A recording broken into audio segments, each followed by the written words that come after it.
Jared, Polin, FroKnowsPhoto.com, and I want to show you how I got this sequence of 50 images in 1 second. Yes, I was able to shoot at 50 frames per second with the Canon EOS R3 to get this sequence of shots. But what was I trying to capture here? Well, you can see that the SlamBall logo is back there on the wall, and what I wanted to do was get one of the players soaring through the air and try to get them to match the logo as best as possible. So I'm going to explain how I did it from a technical standpoint, as well as show you the sequential photo that has multiple images in one shot. And I want to show you how I did that in Photoshop so you can try to do that for yourself. Now look, you don't need to have a Canon R3 in order to get a sequential shot of images that maybe shows 4 different images in a frame. I just wanted to get those 50 shots in a row. So here, this is the sequence. You can see me going through the shot,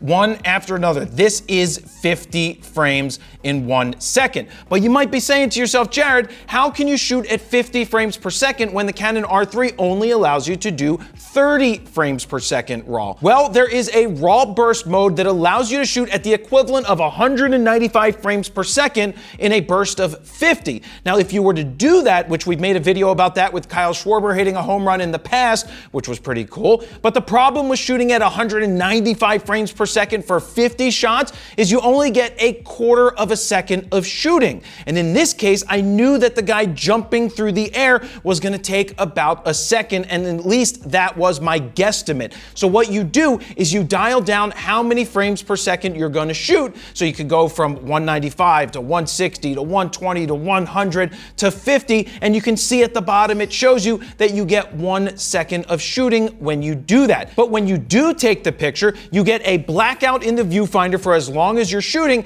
and the images take about 9 seconds to record to the card. I should also mention that you have to lock your focus in on something because you only get focus for that first shot, then it's locked across, and I'm going to show you exactly how I did that right now. I locked in on the rim because I knew that if I locked my focus on the rim, the guy's going horizontally across the frame, then the focus shouldn't need to shift at all. Now my settings are this: 1/2000th of a second, f2 at 8000 ISO with the Canon R3 and the RF 28-70 f2 composed at 33 millimeters. The point of this image was to get this SlamBall logo here and to get this guy replicating it as best as possible. Now, I asked him to use his left hand because I thought that that would open it up much better. I probably should have had him use his right hand because that would have matched the logo, but that's something that I noticed after the fact, and it is what it is. We actually only did this once.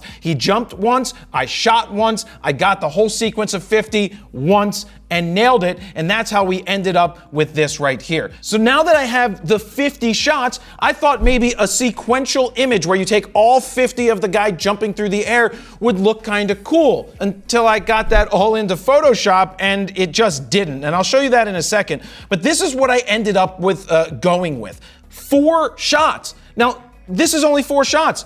This means you might be able to do this with many cameras on the market today. You just want to be as still as possible, get your line straight, compose properly, then bang out a bunch of shots. If it's 8 frames a second, you can make it work because this was 1 second of the jump. And I ended up choosing only 4 of the images from the 50 to make up this one shot. And I like how it turned out. I like to have the first one where he's jumping off the trampoline and he starts flying through the air and they're not intercepting each other, because check this out. In Photoshop, let me turn on all the other layers that I created here to show you what it looks like. You see how disjointed that looks? And that's only, what, 10, I think? 1, 2, 3, 4, I gotta count the heads. 1, 2, 3, 4, 5, 6, 7, 8, 9. That's only 10 images, but it looks too busy. I mean, it's kind of cool to watch the sequence, and if we did some video editing with some movement, it could actually look pretty cool, so we might try that. But in this case, I was like, you know what? I think it's gonna be best to have these 4 shots. Where's that? Turn off. Yep, to have these 4 shots just to show you the sequence, because what I didn't wanna have happen is I didn't wanna lose out on this.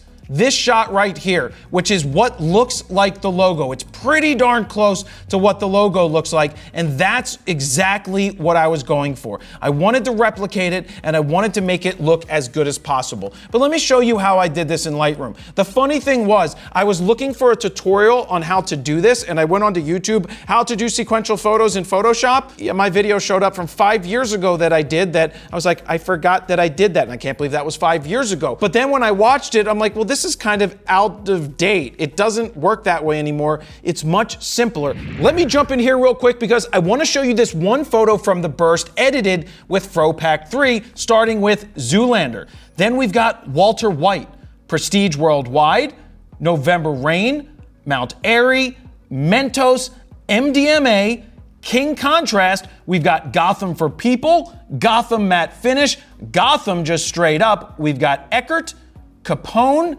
Canadian Tuxedo, Almost Famous, Fifth Element, and of course, my all-time favorite, we've got Skittles. That's basically all the presets from FroPack 3 worked on this image. So look, if you want to give yourself a great starting point or you're looking to speed up your raw workflow, we created 15 custom Lightroom presets that you can check out right now at FroKnowsPhoto.com/FroPack3. While you're over there, you can play with the sliders to see the befores and the afters. And if you decide to pick up FroPack 3 right now, it is still currently on sale, but not for much longer because FroPack 4 is around the corner. Now, if you want to get the best deal altogether, you can get the triple play bundle that includes FroPack 1, 2, and 3, and gets you Skittles as well. Now, let's get back to the video. So let me show you. I selected this as the last image. So this right here is the background image. So the second image was this one. Now you see how it covers up my background image? So all you need to do is select the object selection tool right here, highlight the player, and for the most part, it's going to do a great job. You may have to go in there and like cut out a certain area like this. Do you see how it's showing things that I don't need? I select the Magic Lasso tool, and I come in here and I hold down the Option key, right? Option key on the Mac, and that's going to take away selections. So I'm going to come in here, cut around here, select around, because I want to get rid of this. I don't want this bowl, this Polin here, and then I finish it right here, and you see how it selects it, right? And here, I'll do it real quick over here around the fingers, because we don't need that. We'll go around the fingers, come here, go all the way back around, and boom, the selection is made. So now let me zoom back out real quick, and I'm gonna hit Command-C, and then I'm gonna paste it. So I paste it over, and I turn off this layer because I want this bottom layer to be my background. I turn off that layer, and there is that person. And you can see, I just went ahead and did this time and time again until I had everybody in the shot. And then I was like, that's way too many, and I don't need this, and I don't need this, I don't need this, I don't need this, and I don't need this. So I just ended up with these 4 because I thought that worked out the best. So you might be saying, but Jared, don't you always talk about don't spray and pray? Well, in this situation, I knew exactly what I wanted. I wanted to get that pinpoint photo that matched the logo. So yes, I wanted to shoot 50 frames in a row. I just so happened to get the timing right on the first shot with 1 full second to go all the way through. I could have waited and done the 195 frames a second until he jumped and then tried to time it just to get that one shot. But I knew I wanted to get the sequence from start to finish because that, for the customer in this case, could be good for their social media. It could be good for marketing, and it can be good for me making a product that looks pretty good, right? That's what I'm going for. And when you have those ideas, you go for it. So you can do this with a Canon R8 that shoots 40 frames a second. You can do it with an R6 Mark II. You can pretty much do it with anything if you can do 10 frames, 8 frames a second, even if you had 4 frames a second. This is 4 frames a second. You would just have to time it right. That was 1 second, that whole sequence, and time it. So that's it, guys. I hope you enjoyed this, but this is just showing you that you go out into the world with an idea and utilize the technology that you have to allow you to try and get it, to get the image out of your mind and get it into the camera. So that's it, guys. Thank you very much for watching. Jared, Polin, FroKnowsPhoto.com. See ya.